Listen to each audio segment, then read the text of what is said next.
ನಮಸ್ಕಾರ ವೀಕ್ಷಕರೇ. ನಮಸ್ಕಾರ. ಸೊ ನಾಗರಾಜ್ ಭಟ್ರು ಅವ್ರ ವಿಚಾರಗಳು ತುಂಬ ಒಳ್ಳೆ ವಿಚಾರಗಳನ್ನ ಕೊಡ್ತಾ ಬರ್ತಾ ಇದ್ದಾರೆ.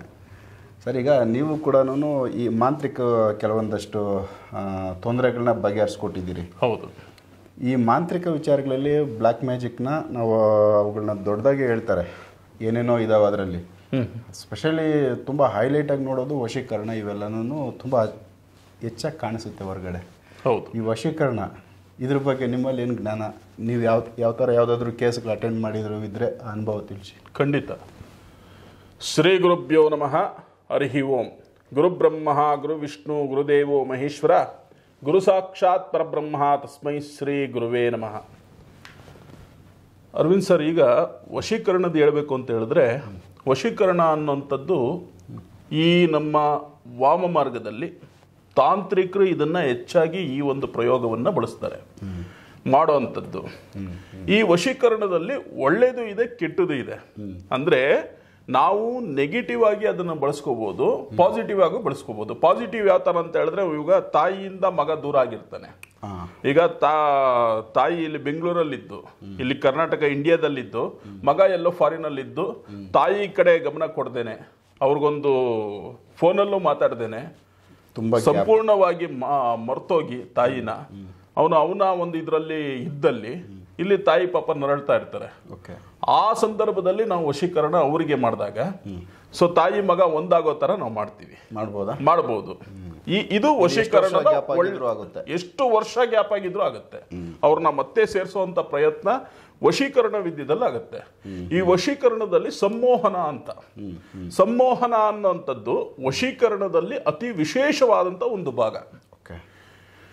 ಇದನ್ನ ಬಳಸಿ ನಾವು ಗಂಡ ಹೆಂಡತಿ ಒಂದಾಗುವಂಥದ್ದು, ಅಣ್ಣ ತಮ್ಮಂದ್ರನ್ನ ಒಂದು ಮಾಡುವಂಥದ್ದು, ಈ ತರದೆಲ್ಲ ಸುಮಾರು ಕೇಸಸ್ಗಳನ್ನ ನಾವು ಹ್ಯಾಂಡಲ್ ಮಾಡಿದೀವಿ. ಏನ್ ನೆಗೆಟಿವ್ ಎನರ್ಜಿಗಳಿರುತ್ತೆ ಮನೆಯಲ್ಲಿ ಅಥವಾ ಅವರ ದೇಹದಲ್ಲಿ, ಅದನ್ನ ತೆಗೆದುಹಾಕುವಂಥದ್ದು ವಶೀಕರಣದಲ್ಲಿ ಒಂದು ಭಾಗ. ಅಂದ್ರೆ ಅದನ್ನ ತೆಗೆದುಹಾಕಿ ಅವರಿಬ್ಬರನ್ನ ಒಂದು ಮಾಡುವಂಥದ್ದು, ಜಗಳ ಆಗುವಂಥದ್ದನ್ನ ನಿಲ್ಲಿಸುವಂಥದ್ದು, ಅಥವಾ ಒಂದು ಯಾವುದೇ ಒಂದು ಕೆಲಸಕ್ಕೆ ಅವ್ರು ಹೋಗ್ಬೇಕು ಅಂತ ಹೇಳಿದ್ರೆ ಅಲ್ಲಿ ಇರ್ತಕ್ಕಂಥ ಒಂದು ಜನಗಳ ವಶೀಕರಣ ಅನ್ನುವಂಥದ್ದು ಇದೆ. ಅಂದ್ರೆ ವ್ಯಾಪಾರದಲ್ಲಿ ಈಗ ಒಂದು ಯಾವುದೋ ಒಂದು ಪ್ರೊವಿಷನ್ ಸ್ಟೋರ್ ಅಂತ ಇಟ್ಕೊಳ್ಳೋಣ, ಅಲ್ಲಿ ನಡೀತಾ ಇರೋಂಥ ವ್ಯಾಪಾರ ಇದ್ದಕ್ಕಿದ್ದಂಗೆ ಕಮ್ಮಿ ಆಗುತ್ತೆ. ಅದನ್ನ ಮತ್ತೆ ಅಭಿವೃದ್ಧಿ ಆಗೋದಕ್ಕೆ ಏನ್ ಮಾಡ್ಬೇಕು ಅಂತ ಹೇಳಿದ್ರೆ ಅಲ್ಲಿನ ಒಂದು ವ್ಯಾಪಾರದ ವಶೀಕರಣ ಅನ್ನುವಂಥದ್ದಿದೆ. ಅಂದ್ರೆ ಲಕ್ಷ್ಮೀ ಕುಬೇರ ಎರಡು ದೇವತೆಗಳನ್ನ ನಾವು ಇಟ್ಕೊಂಡು ಆ ದೇವತೆಗಳ ಮುಖಾಂತರವಾಗಿ ಅಲ್ಲಿನ ಒಂದು ದರಿದ್ರಗಳನ್ನ ಹೊರಗಡೆ ಹಾಕಿ ಅಲ್ಲಿ ಜನಾಕರ್ಷಣ ವಶೀಕರಣ ಅಂತ ಕರಿತೀವಿ. ಆ ವಶೀಕರಣದಿಂದ ಅವರಿಗೆ ವ್ಯಾಪಾರ ಅಭಿವೃದ್ಧಿ ಆಗ್ತಾ ಬರುತ್ತೆ, ಅತಿ ಬೇಗ ಆಗುವಂಥದ್ದು. ಅಂದ್ರೆ ಒಂದು 15 ದಿವಸ 21 ದಿವಸದಲ್ಲಿ ಅವರ ಒಂದು ಅಭಿವೃದ್ಧಿ, ಅವರ ವ್ಯಾಪಾರ ಏನಿದೆ ಮುಂಚಿನ ರೀತಿ ಬರೋದು. ಆ ತರ ವಶೀಕರಣದಲ್ಲಿದೆ. ಆದ್ರೆ ಅಟ್ರಾಕ್ಷನ್ ಜನ ಬರೋ ತರ, ಅಲ್ಲಿ ವ್ಯಾಪಾರ ನಡೆಯೋ ತರ, ಅಂದ್ರೆ ಆ ವ್ಯಕ್ತಿ ಸರಿಯಾಗಿರ್ಬೇಕು, ಯಾವುದೇ ರೀತಿಯಾದ ಕೆಟ್ಟದಾಗಿ ಮೋಸ ಈ ರೀತಿ ಏನು ಮಾಡ್ದೇನೆ ಪ್ರಾಮಾಣಿಕನಾಗಿದ್ರೆ ಆ ವಶೀಕರಣ ಅಲ್ಲಿ ಕೆಲಸ ಮಾಡುತ್ತೆ. ಈ ರೀತಿ ವಶೀಕರಣ ಇದೆ. ಇನ್ನೊಂದಿದೆ ಕೆಟ್ಟ ರೀತಿಯಾದಂತ ವಶೀಕರಣ. ಆ ವಶೀಕರಣ ಏನು ಅನ್ನೋಂಥದ್ದು ನಿಮ್ಗೆ ನಾವು ತಿಳಿಸ್ಕೊಡ್ತೀನಿ. ಒಂದು ದಿನ ಒಂದು ಕೇಸ್ ನಮ್ಮಲ್ಲಿಗೆ ಬಂತು. ಅಂದ್ರೆ ಗಂಡ ಹೆಂಡತಿ ಮಗು ಇರ್ತಕ್ಕಂಥ ಒಂದು ಮನೆ, ಒಳ್ಳೆ ತುಂಬಾ ಸಿರಿವಂತರ ಆಗಿದ್ರು. ಅಂದ್ರೆ ಶ್ರೀಮಂತ ಒಂದು ಕುಟುಂಬನೇ ಅದು. ನೆಮ್ಮದಿಯಾಗಿ ಒಂದು ಒಳ್ಳೆ ಕೆಲಸದಲ್ಲಿದ್ದು ಎಲ್ಲ ಚೆನ್ನಾಗೇ ಇತ್ತು, ಸ್ವಂತ ಮನೆ ಎಲ್ಲ ಚೆನ್ನಾಗಿದೆ. ಆದ್ರೆ ಆ ಒಂದು ಮನೆಗೆ ಪ್ರತಿದಿನ ಒಬ್ಬ ಭಿಕ್ಷುಕ ಭಿಕ್ಷೆ ಬೇಡಕ್ ಬರ್ತಾ ಇದ್ದ. ಅಂದ್ರೆ ಅವನು ಎಷ್ಟೋ ವರ್ಷಗಳಿಂದ ಭಿಕ್ಷೆ ಬಿಡ್ತಾ ಇದ್ದ ಆ ಮನೆಯಲ್ಲಿ. ಆ ಮನೆಯಲ್ಲಿ ಯಜಮಾನ್ರು ಯಾರಿದ್ದಾರೆ ಅವ್ರು ತುಂಬಾ ಸ್ಟ್ರಿಕ್ಟ್, ತುಂಬಾ ಕೋಪ, ಹಠವಾದಿ ಒಂಥರ. ಆದ್ರೆ ಆ ಒಂದು ಮನೆಯಲ್ಲಿ ಇರ್ತಂತ ಮನೆ ಯಜಮಾನಿ ಅವ್ರು ತುಂಬಾ ಒಳ್ಳೆಯವರು, ಸಾಧು ಒಂಥರ, ತುಂಬಾ ಸಾಧು. ಗಂಡನಿಗೆ ಸರಿಯಾಗಿ ಒಂದು ಬುದ್ಧಿವಾದಗಳನ್ನ ಹೇಳಿ ಆ ಮನೆಯ ಸಂಪೂರ್ಣ ಆಡಳಿತಗಳನ್ನೆಲ್ಲ ನೋಡ್ಕೊಳ್ಳುವಂಥದ್ದು, ಈ ತರ ಎಲ್ಲ ಒಂದು ಒಳ್ಳೆ ದೈವ ಭಕ್ತಿ ಆಗಿದ್ಲು. ಅಂದ್ರೆ ದಾನ ಧರ್ಮ ಮಾಡೋದ್ರಲ್ಲಿ ಎತ್ತಿದ ಕೈ. ಈ ರೀತಿ ಒಳ್ಳೆ ಮನಸ್ಸಿರ್ತಕ್ಕಂಥ ಆ ಒಂದು ಹೆಣ್ಮಗು ಏನು ಅಂತ ಹೇಳಿದ್ರೆ ಪ್ರತಿದಿನ ಈ ಭಿಕ್ಷುಕನಿಗೆ ಭಿಕ್ಷೆ ಆಗ್ತಾ ಇದ್ರು. ಇದೇ ತರ ನಡೀತಾ ಇತ್ತು. ಇದೇನಾಯ್ತು ಅಂತ ಹೇಳಿದ್ರೆ ಭಿಕ್ಷೆ ಬೇಡವನು ಯಾರಿದ್ದಾನೆ ಅವನಿಗೆ ಆ ಮನೆ ಮೇಲೆ ಕಣ್ಣು ಬಿತ್ತು. ಓಕೆ. ಪ್ರತಿದಿನ ಅಂದ್ರೆ ವರ್ಷಾನುಗಟ್ಲೆ ಅವನು ಭಿಕ್ಷೆ ಬೇಡಿ ಬೇಡಿ ಬೇಡಿ ಕೊನೆಗೆ ಇನ್ನೂ ಎಷ್ಟು ವರ್ಷ ನಾನು ಇದೇ ತರ ಜೀವನ ನಡೆಸಬೇಕು, ಇದು ಬೇರೆ ರೀತಿಯಲ್ಲಿ ಯಾವ್ದಾದ್ರು ಇದನ್ನ ನಾನು ಅನುಭವಿಸ್ಬೇಕಲ್ಲ ಅನ್ನೋಂತ ಒಂದು ಕೆಟ್ಟ ಚಟ ಹಠ, ಐಶ್ವರ್ಯ ನನಗೂ ಬೇಕು ಅನ್ನೋಂಥದ್ದು ಬಂತು. ಬಂದಾಗ ಏನ್ ಮಾಡ್ತಾನೆ ಅವನು ಅಂತ ಹೇಳಿದ್ರೆ ಒಂದು ಉಪಾಯ ಮಾಡ್ತಾನೆ. ಈ ರೀತಿ ಯಾವುದೋ ಒಂದು ಊರಿದೆ, ಬೆಂಗಳೂರಿಂದ ಸ್ವಲ್ಪ ಹೊರಗಡೆ ಒಂದು ಊರಿದೆ, ಆ ಊರಲ್ಲಿ ಈ ರೀತಿಯಾದಂಥ ವಶೀಕರಣಗಳನ್ನ ಮಾಡಿಕೊಡ್ತಾರೆ. ಅವನೇನ್ ಮಾಡ್ದ, ಸ್ವಲ್ಪ ಎದ್ದು ಬಿದ್ದು ಕಷ್ಟ ಬಿದ್ದು ಅಲ್ಲಿಗೆ ಹೋಗ್ಬಿಟ್ಟು ವಶೀಕರಣ ಅನ್ನೋಂಥದ್ದು ಏನ್ ಮಾಡಬೇಕು ಏನು, ನನ್ನ ಹತ್ರ ಇವಾಗ ₹1 ಇಲ್ಲ, ನಾನು ಭಿಕ್ಷೆ ಬೇಡವ್ ನಿಮ್ಗೆ ಗೊತ್ತೇ ಇದೆ, ಆದ್ರೆ ಆ ಮನೆ ಏನಾದ್ರೂ ನನಗೆ ಸಿಕ್ತು ಅಂತ ಹೇಳಿದ್ರೆ ನಾನು ನಿಮಗೆ ನನಗೆ ಬಂದಿರೋದ್ರಲ್ಲಿ ಒಂದು 60 ಭಾಗ ನೀವೇ ಇಟ್ಕೊಳ್ಳಿ, 40 ಭಾಗ ನನ್ಗೆ ಕೊಡಿ ಸಾಕು. ಒಳ್ಳೆ ಆಫರ್ ಕೊಟ್ಟಿದ್ದಾನೆ. ಆದ್ರೆ ಮಾಂತ್ರಿಕರಲ್ಲಿ ಒಳ್ಳೆಯವರು ಇದ್ದಾರೆ, ಕೆಟ್ಟವರು ಇದ್ದಾರೆ. ಈ ಕೆಟ್ಟ ಮಾಂತ್ರಿಕರು ಯಾವ ತರ ಅಂತ ಹೇಳಿದ್ರೆ ಇಂಥದಕ್ಕೆಲ್ಲ ಇಂಥ ಆಫರ್ಗಳಿಗೆ ಅಂತಾನೆ ಕಾಯ್ತಾ ಇರ್ತಾರೆ. ಸೊ ಹಾಗಾಗಿ ಈ ಭಿಕ್ಷಕನ ಕೊಟ್ಟಿರೋಂತ ಒಂದು ಆಫರ್ನ ಅವನಿಗೆ ಇಷ್ಟ ಆಗಿ ಖುಷಿಯಿಂದ ಅವನು ಅಲ್ಲಿಂದ ಶುರು ಮಾಡ್ತಾನೆ. ಅಂದ್ರೆ ಆ ಒಂದು ಪ್ರಯೋಗ ಮಾಡೋದಕ್ಕೆ ಶುರು ಮಾಡ್ತಾನೆ. ಅವನೇ ಸ್ವಂತ ಕೈಯಿಂದ ಖರ್ಚುಗಳನ್ನೆಲ್ಲ ಮಾಡಿ ವಶೀಕರಣಕ್ಕೆ ಬೇಕಾಗಿರುವಂತದ್ದು ಅತಿ ಶಕ್ತಿಯುತವಾದಂತ ವಶೀಕರಣ. ಅಂತ ಒಂದು ವಶೀಕರಣವನ್ನ ಇವನಿಗೆ ಹೇಳ್ಕೊಟ್ಟು ಇವನು ಯಾವಾಗ ಈ ಮಾಂತ್ರಿಕ ಹೇಳ್ತಾನೋ ಅವಾಗೆಲ್ಲ ಅವನು ಅಲ್ಲಿ ಹೋಗ್ಬಿಟ್ಟು ಭಿಕ್ಷೆ ಬಿಡಬೇಕು. ಅಂದ್ರೆ ಇವರು ಹೇಳೋ ಅಂತ ಒಂದು ರೀತಿಯಲ್ಲಿ ಅವನು ಭಿಕ್ಷೆ ಬಿಡಬೇಕು. ಮಾಂತ್ರಿಕ ಏನ್ ಹೇಳ್ತಾನೋ ಆ ತರ ಭಿಕ್ಷೆ ಬಿಡಬೇಕು ಅವನು.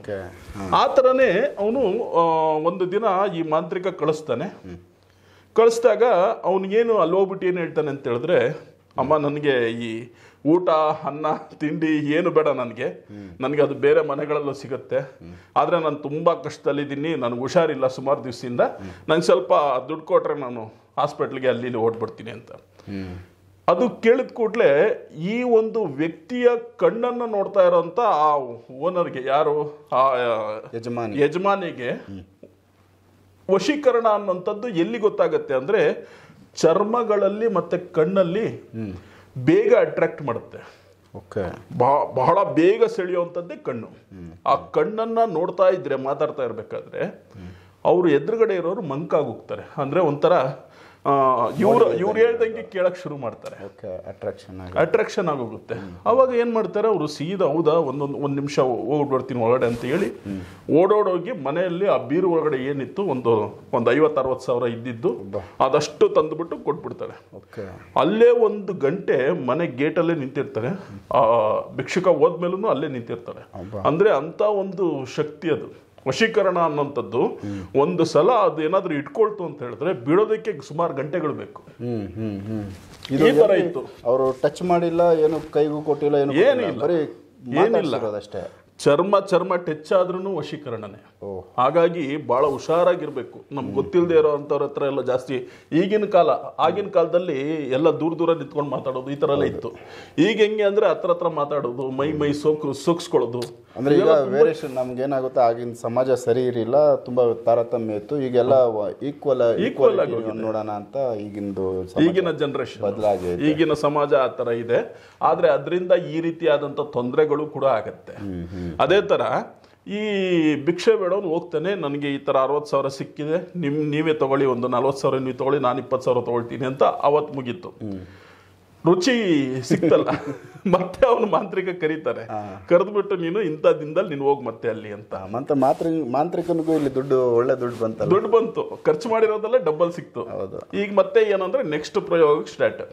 ನೆಕ್ಸ್ಟ್ ಪ್ರಯೋಗ ಮಾಡಿ ಒಂದು ದಿನ ಮತ್ತೆ ಅವ್ನಿಗೆ ಹೇಳ್ಬಿಟ್ಟು ಕಳ್ಸೋದು, ನಮ್ಮ ಹೆಂಡತಿಗೆ ಹುಷಾರಿಲ್ಲ, ತುಂಬಾ ಸೀರಿಯಸ್ ಆಗಿ ಹೋಗಿದೆ, ಹಾಗೆ ಹೀಗೆ ಅಂತ ಹೇಳ್ಬಿಟ್ಟು ಅದೇ ಮನೆಗೆ ಅದೇ ಒಂದು ಹೆಣ್ಮಗು ಹತ್ರ ಕೇಳೋದು, ಈ ತರ ಎಲ್ಲ ಆಗೋಗಿದೆ, ನನಗೆ ಮತ್ತೆ ಸ್ವಲ್ಪ ದುಡ್ಡು ಬೇಕು ಅಂತ.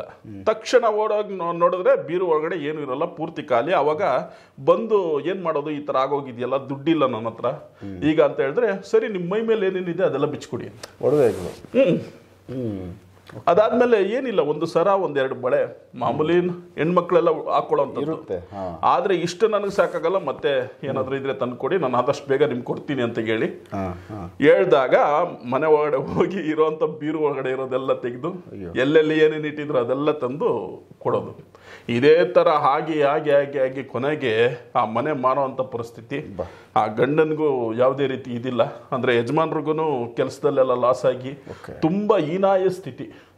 ಅಲ್ಲಿವರೆಗೂ ಅವ್ರಿಗೆ ಎಲ್ಲಿ ಕೇಳಿದ್ರು ಯಾರು ಹೇಳ್ತಾ ಇರ್ಲಿಲ್ಲ ಇಂಥ ಪ್ರಾಬ್ಲಮ್ ಆಗಿದೆ, ಇಂಥ ಸಮಸ್ಯೆ ಆಗಿದೆ ಅಂತ. ಇದೇ ತರ ನೋಡಿ ನೋಡಿ ನೋಡಿ ಒಂದಿನ ನಮ್ಮ ಹತ್ರ ಬರ್ತಾರೆ. ನಾವು ಸರಿಯಾಗಿ ನೋಡಿದಾಗ ಆ ಯಾರಿದ್ದಾರೆ ಆ ಯಜಮಾನಿ, ಆ ಈ ಹೆಣ್ಣಿನ ಕಣ್ಣು ನಾವು ನೋಡಿದಾಗ ಆ ಕಣ್ಣಲ್ಲಿ ಗೊತ್ತಾಗುತ್ತೆ ಕೆಲವೊಂದು ರೇಖೆಗಳು ಬರುತ್ತೆ. ಹೆಚ್ಚಾಗಿ ಈ ತರ ಪ್ರಯೋಗಕ್ಕೆ ಒಳಗಾಗಿರ್ತಕ್ಕಂಥವ್ರು, ಈ ತರ ಒಂದು ಆಕರ್ಷಣೆಗೆ ಒಳಗಾಗಿರ್ತಕ್ಕಂಥವರ ಕಣ್ಣಲ್ಲಿ ಕೆಲವೊಂದು ರೇಖೆಗಳು ಸೃಷ್ಟಿಯಾಗುತ್ತೆ. ಆ ರೇಖೆಗಳನ್ನ ನೋಡಿದ್ರೆ ಗೊತ್ತಾಗುತ್ತೆ ಇವರೇ ಆ ಒಂದು ಪ್ರಯೋಗಕ್ಕೆ ಒಳಗಡೆ ಆಗಿರೋರು, ಇವರೇ ಸಿಕ್ಕಾಕೊಂಡಿದ್ದಾರೆ ಅಂತ ಮಾಯಾಜಾಲಕ್ಕೆ ಅಂತ ಗೊತ್ತಾದಾಗ ಮೊದಲು ಆ ಒಂದು ಭಿಕ್ಷುಕನಿಂದ ಈ ಸಮಸ್ಯೆ ಆಗ್ತಾ ಇದೆ ಅನ್ನೋದನ್ನ ನಾವು ತಿಳಿಸಿದ್ವಿ ಅವ್ರಿಗೆ. ತಿಳಿಸಿದ ಕೂಡಲೇ ಇಲ್ಲಿ ನಾವು ಹೇಳ್ತಾ ಇದೀವಿ, ಅಲ್ಲಿ ಅವ್ರಿಗೆ ಗೊತ್ತಾಗಿದೆ ಈ ತರ ಹೋಗಿದ್ದಾರೆ, ಇಮಿಡಿಯೇಟ್ ಇವತ್ತಿಂದ ಇನ್ನು ಅಲ್ಲಿ ಹೋಗೋದು ಬೇಡ, ಭಿಕ್ಷಾಟನೆ ಬಿಡೋದು ಬೇಡ, ಹಾಗೆ ಹೀಗೆ ಅಂತ. ಅಷ್ಟೊತ್ತಲ್ಲಿ ನಾವು ಹೇಳಿದ್ವಿ ಸ್ವಲ್ಪ ಪೊಲೀಸ್ ಕಂಪ್ಲೇಂಟ್ ಅಲ್ಲಿ ಇಲ್ಲಿ ಎಲ್ಲ ಕೊಟ್ಟು ಎಲ್ಲ ಸರಿ ಮಾಡಿ ಅಂತ. ಅವರು ಹೋಗಿ ಅದೇ ತರನೇ ಹೇಳ್ದಂಗೆ ಮಾಡಿ ಅವನ್ನ ಹಿಡಿದ್ರು. ಸಿಕ್ಕದ ಅವನು ಯಾವ್ದೋ ಬೇರೆ ಊರಲ್ಲಿ, ಇಲ್ಲಿಂದ ಸುಮಾರು ಬೆಂಗಳೂರಿಂದ ಬೇರೆ ಒಂದು 150 ಕಿಲೋಮೀಟರ್ ಹೊರಗಡೆ ಆ ಊರಲ್ಲಿ ಸಿಕ್ಕದ ಅವನು. ಸಿಕ್ಕದ್ಮೇಲೆ ಅವನ್ನ ಹಿಡಿದು ಮತ್ತೆ ಏನೇನಿದೆ ಅವನ ಹತ್ರ ಇವಾಗಿರೋ ಅಂಥದ್ದು ಅದನ್ನೆಲ್ಲ ತಗೊಂಬಂದ್ಮೇಲೆ ಒಂದು ಪ್ರಯೋಗ ಇದೆ, ಅಂದ್ರೆ ಕಟ್ಟು ಹೊಡೆಯುವಂತ ಪ್ರಯೋಗ ಅಂತ. ಆ ಕಟ್ಟನ್ನ ಹೊಡೆದ ಮೇಲೆ ಅಲ್ಲಿಗೆ ಕ್ಲಿಯರ್ ಆಗುತ್ತೆ. ಅಂದ್ರೆ ಮತ್ತೆ ಆ ಪ್ರಯೋಗ ಈ ಒಂದು ಹೆಣ್ಮಗು ಮೇಲೆ ಬರೋದಿಲ್ಲ. ಆದಷ್ಟು ಅವರು ಅದರಿಂದ ಬಚಾವಾಗಿದ್ದಾರೆ, ಸೇಫ್ ಆಗಿದ್ದಾರೆ. ಇದು ಹಿಂಗೆ ಬೆಳೀತಾ ಹೋದ್ರೆ ಎಲ್ಲೆಲ್ಲಿ ಹೋಗ್ತಾ ಇತ್ತೋ, ಏನೇನು ಮುಟ್ತಾ ಇತ್ತೋ, ಏನಾಗ್ತಾ ಇತ್ತೋ ಗೊತ್ತಿಲ್ಲ. ಆ ಹೆಣ್ಣು ಮಗು ಜೀವನನೇ ಹಾಳಾಗೋಗ್ತಾ ಇತ್ತು, ಡ್ಯಾಮೇಜ್ ಆಗೋದು. ಸೊ ಈ ರೀತಿಯಾದಂತ ಕೆಲವೊಂದು ಪ್ರಯೋಗಗಳಿಂದ ಜನ ಬಹಳ ಹುಷಾರಾಗಿರ್ಬೇಕು. ಭಿಕ್ಷೆ ಕೊಡೋದಾಗ್ಲಿ ದಾನ ಕೊಡೋದಾಗ್ಲಿ ದೊಡ್ಡದಲ್ಲ, ಆದ್ರೆ ಯಾರಿಗೆ ಕೊಡ್ತಾ ಇದೀವಿ, ಯಾವ ರೀತಿ ಕೊಡ್ತಾ ಇದೀವಿ, ಅದು ಸರಿನಾ ತಪ್ಪ ಇದನ್ನೆಲ್ಲ ಗಮನಿಸೋದು.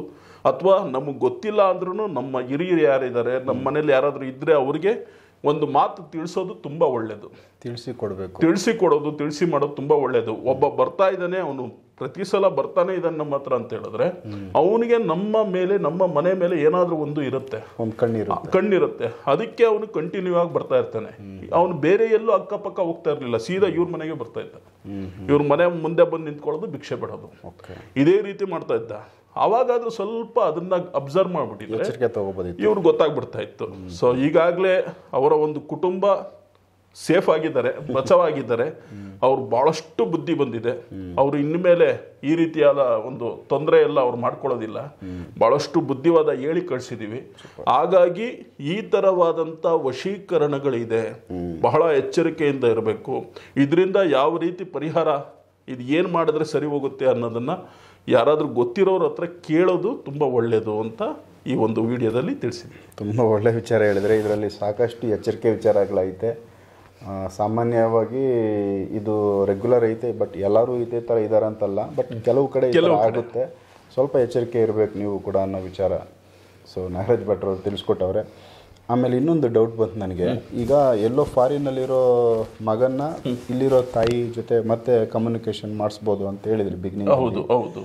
ಸೊ ಅದರಲ್ಲಿ ಇವಾಗ ಅವ್ರು ಎಷ್ಟು ದೂರ ಇರ್ತಾರೆ, ನೀವು ಇಲ್ಲಿಂದ ಏನು ಅವ್ರಿಗೆ ಈಗ ಕೆಲವು ಏನು ಮಾಡ್ತಾರೆ, ವಶೀಕರಣದಲ್ಲಿ ಹೊಟ್ಟೆಗೇನೋ ತಿನ್ನಿಸ್ಬೇಕು, ಇಲ್ಲಾಂದರೆ ಅವರು ಮೈ ಮೇಲೆ ಏನೋ ಒಂದು ಎಣ್ಣೆನೋ ಬೂದಿನೋ ಏನೋ ಒಂದು ಅವರು ಹಚ್ಕೊಳ್ಳೋಕ್ಕೋ ಏನಕ್ಕೋ ಒಂದಕ್ಕೆ ಅವ್ರ ಮೇಲೆ ಕೊಡಬೇಕು, ಇವೆಲ್ಲ ಇದಾವೆ ಅಲ್ಲ. ಇದು ಗ್ಯಾಪ್ ಇಷ್ಟು ಲಾಂಗ್ ಡಿಸ್ಟೆನ್ಸಲ್ಲಿ ಇದು ಈ ಥರ ಏನು ಕೊಡ್ದಿರನೇ ಯಾವ ಥರ ಇದು? ಈಗ ನಾವು ಈಗ ತಾನೇ ಹೇಳ್ದಂಗೆನೆ ಅವ್ನು ಭಿಕ್ಷೆ ಬೇಡವನು, ಇವರು ಮನೆ ಓನರ್. ಸೊ ಈ ಸಂಬಂಧ ಬೇರೆ. ರಕ್ತ ಸಂಬಂಧ, ತಾಯಿ ಮಗನ ಸಂಬಂಧ ಅದಲ್ಲ, ಅದು ದೇವರ ಸೃಷ್ಟಿ ಅದು. ಹಾಗಾಗಿ ಆ ರಕ್ತ ಸಂಬಂಧ ಅನ್ನುವಂಥದ್ದು ಎಷ್ಟು 1000 ಕಿಲೋಮೀಟರ್ ದೂರ ಇದ್ರೂ ಅವ್ರು ಎಳ್ಕೊಂಬರುವಂತ ಶಕ್ತಿ ಅದ್ರಲ್ಲಿ ಇರುತ್ತೆ. ಬರೀ ಒಂದು ಫೋಟೋ, ಒಂದು ಇದರಿಂದಾನೇ ಕೆಲವೊಂದು ಬಹಳಷ್ಟು ಪ್ರಯೋಗಗಳು ನಡೆಯುತ್ತೆ. ಅವನ ಒಂದು ಬಟ್ಟೆನೋ ಏನೋ ಒಂದು ನಮ್ಗೆ ಸಿಕ್ಕಿದ್ರೆ ಆ ಆಧಾರ ಇಟ್ಕೊಂಡು ಅಲ್ಲಿಂದಾನೇ ಅವನ್ನ ಬರೋ ತರ ಮಾಡ್ತೀವಿ. ಎಳೆಯುವಂತ ಒಂದು ಶಕ್ತಿ ಆ ಒಂದು ವಶೀಕರಣಕ್ಕೆ, ಆ ಒಂದು ಸಂಮೋಹನ ಕ್ರಿಯೆಗೆ ಇರುತ್ತೆ. ಸೂಪರ್. ಇದು ತಾಯಿ ಮಗ, ಗಂಡ ಹೆಂಡತಿ, ತಂದೆ ಮಗ ಆಗ್ಲಿ, ಅಣ್ಣ ತಂಗಿ ಆಗ್ಲಿ, ರಕ್ತ ಸಂಬಂಧಗಳಿಗೆ ನಾವು ಆದಷ್ಟು ಅತಿ ಶೀಘ್ರವಾಗಿ ಬರೋ ತರ ಮಾಡಬಹುದು. ಸೂಪರ್. ಹಾಗೆ ಸೊ ವೀಕ್ಷಕರೇ, ಇದೊಂದು ತುಂಬಾ ಇಂಪಾರ್ಟೆಂಟ್ ವಿಚಾರ, ತುಂಬಾ ಅವಶ್ಯಕತೆ ಇದೆ ಈಗಿಂದು ಸಮಾಜದಲ್ಲಿ. ನಾಗರಾಜ್ ಭಟ್ರು ಅದ್ರ ಬಗ್ಗೆ ತಿಳಿಸ್ಕೊಟ್ಟವ್ರೆ. ಒಂದು ಅನುಭವನೂ ಅವ್ರ ಹತ್ರ ಆಗಿರೋ ಘಟನೆನೂ ಹೇಳಿದ್ರು. ಅದ್ರ ಮುಖಾಂತರ ಸಾಕಷ್ಟು ವಿಚಾರ ಗಮನಕ್ಕೆ ನಿಮಗೆ ಬಂದಿದೆ ಅಂತ ನಾವು ಭಾವಿಸ್ತೀವಿ.